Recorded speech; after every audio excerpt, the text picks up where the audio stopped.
Workers' union IMATU says its members cannot be blamed for the lack and disruption of services in Tshwane. Workers affiliated to IMATU and SAMU have been accused of collapsing services after they embarked on an unprotected wage increase strike since July. Today, Tshwane will hold a council meeting to discuss, among other things, the ongoing strike that has crippled the city. Let's bring in now SABC News reporter Patricia Visagie. Patricia, thank you so much for your time this afternoon. So earlier we spoke to you, and you obviously spoke to some members of the EFF who are protesting outside the council there in Tshwane. Just talk to us about what the very latest is in terms of what has been said in the proceedings, in the meeting, and also what the workers are saying to you. Well, outside, the workers continue with their protest action. Of course, they demand to be addressed by Tshwane Mayor Celia Brink. You have heard the EFF stipulating some of their demands earlier. One of them is that he should honor the outcome of the bargaining council and, of course, pay the workers their increases, which is just over 5%. Another one is they want the issue of insourcing and outsourcing to be concluded. They feel that some of the security guards who have been contract workers for years need to be insourced. So those are some of the demands that they want the mayor to come and give some sort of assurance to.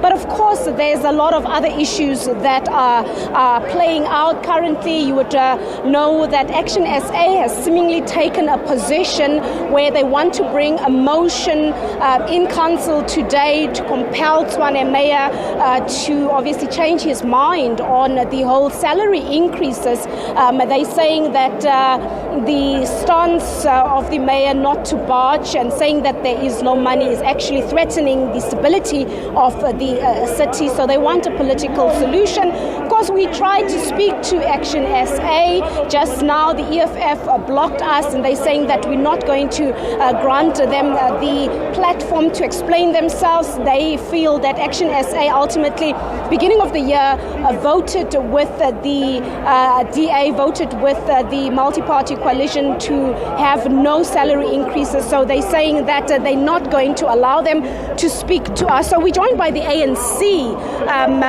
Jewel Masilela is the ANC Tshwane Caucus spokesperson. What do you make of all of this? Outside, you've got workers who are led by the EFF. They're demanding to be addressed by the mayor. We're not allowed to interview Action SA. You saw the whole commotion that played out just now. What do you make of all of this?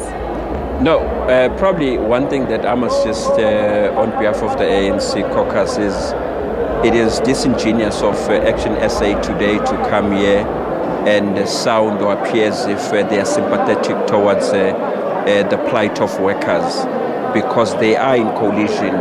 It's a coalition pact of led by the DA, Action SA, FF+, IFP, as well as ACDP.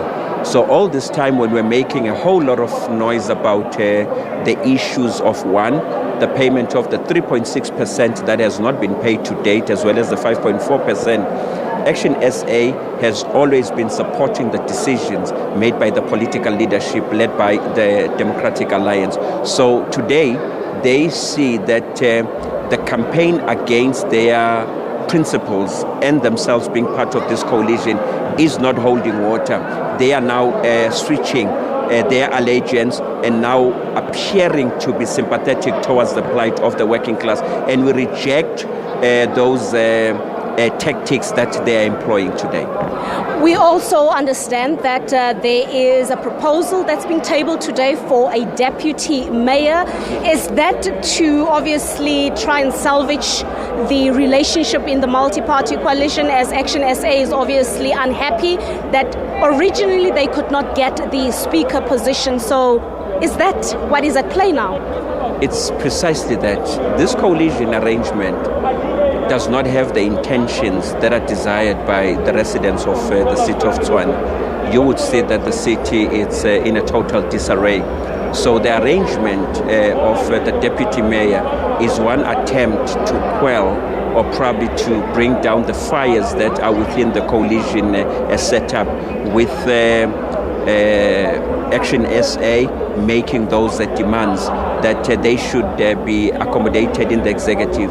The one challenge that we're having, for that position to be created, right, what will be the cost to the city? Well, you don't have money to pay the workers. Right, exactly. So now, if we are able to create a position of this nature, when you've got workers that, one, have died or perished because of dismissal letters and so forth, we are going to find ourselves having difficult questions to respond to the workers. And we feel that it's rather irresponsible for a government that is not even willing to accommodate workers to be taking such a reckless decision. But as the ANC, you have not really taken a very strong position either on these matters, in particular when it comes to voting in the budget and so forth. You supported all of this. You've also made your own U-turn, and now seemingly you are supporting the workers. We'll clarify. First and foremost is that the ANC enjoys 70 wards in the city.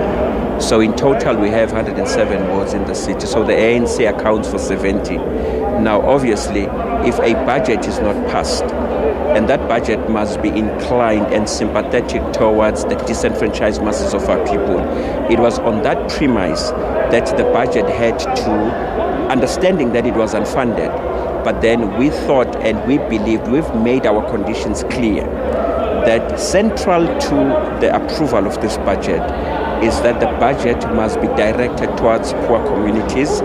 And the second most critical element in that consideration was that the worker increases must be factored in, right? So now, because we had to consider the fact that we have 70 wards that must be serviced, in all of those decisions that we took, not even a single ward of ours is serviced well, but two, even our workers are not compensated or remunerated as it was agreed.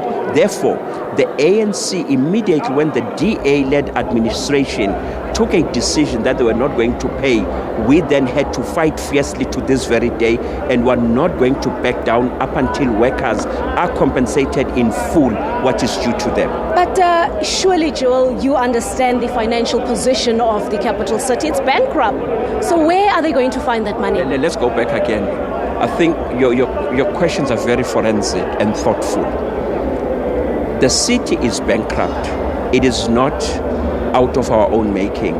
When the ANC left the seat in 2016, there was a surplus of 600 million in the kitty. Our financial position was positive. We got clean audits over a number of financial years. Since they came in, we have been downgraded. So all the plights that we're seeing in the city, it's the doings or the makings of this coalition arrangement, but they remain committed. They remain committed to their coalition at the expense of our workers. We are saying they have to find the money, make sure that they collect revenue above 90% month on month so that they are able to service all their debt. The 10 billion rand that disappeared beginning of the year, of course, according to the AG reports, it was wasteful and irregular expenditure. How much did it contribute to the mess that we are in currently? It does. I mean, the scandals, it's not the one that was reported by the AG as of this year. Starting from Glad Africa in 2016 and then going to all these kind of tenders that the DA-led administration has been administering have not worked or produced the kind of results that were intended towards servicing our people better. So the municipality continues to experience a financial sinkhole, and it is not going to get any better in the next 2-3 years up until we move into the 2026 local government elections. So they do not know exactly how to run the city. Is the mayor's position safe now that we see two very important parties in the coalition, the ACDP, Action SA, seemingly taking a different position? I think probably on this one, would not even be interested to try and defend for the mayor's position to be safe. Why is it safe? Is it safe because he is privileged to having the blue lights? his position must only be salvaged on the basis of their distinctive competencies in responding to the plight of our people, solving the issues of sewer spillage, solving the issue of waste collection, many illegal dumps that are all over. So if the mayor is booted out tomorrow, well and good. Right, thank you so much there. Jewel Masilela is the ANC's Tshwane caucus spokesperson. Of course, the Tshwane Mayor Leah Brink is expected to address the media here. He was actually on his way, but the EFF ascended to this space and he had to obviously make a U-turn. Now, we're not sure whether he will be coming back as the Red Berets are still here in the foyer. Of course, you'd understand outside is a large contingent here in the foyer. The EFF is also here. We see them. We're just going to turn the camera here. They're speaking to, of course, the security and police, trying to obviously negotiate with them, I think, to just leave the space so that the mayor can come back, address the media and tell us what's the way forward. Of course, outside, the crowd is saying that they will not move till the mayor comes out and give them some sort of feedback in terms of what is the way forward. It is a very tense situation. We're also trying to get Action SA as they are at the center of the controversy that is playing out here. One, there is a position that's been created, that of deputy mayor, and it's supposed to go to them because the initial agreement of giving them the speaker position has not materialized months into, of course, Leah Brink occupying the mayoral position. And now they're trying to salvage the relationship by giving them that position in the EFF here and the ANC saying that is not going to happen, not on their watch. So we monitor the situation outside. There's a large police contingent to just keep the crowd out of the offices here and make sure that there is law and order. It's back to studio. Thank you so much, Patricia. Visagie there, of course, multi-party coalition cracks starting to show there. We'll keep on just going back to Patricia to see, of course, how Leah Brink, what he says during that press briefing following that council meeting. But we're keeping close tabs on Tshwane and the developments thereof.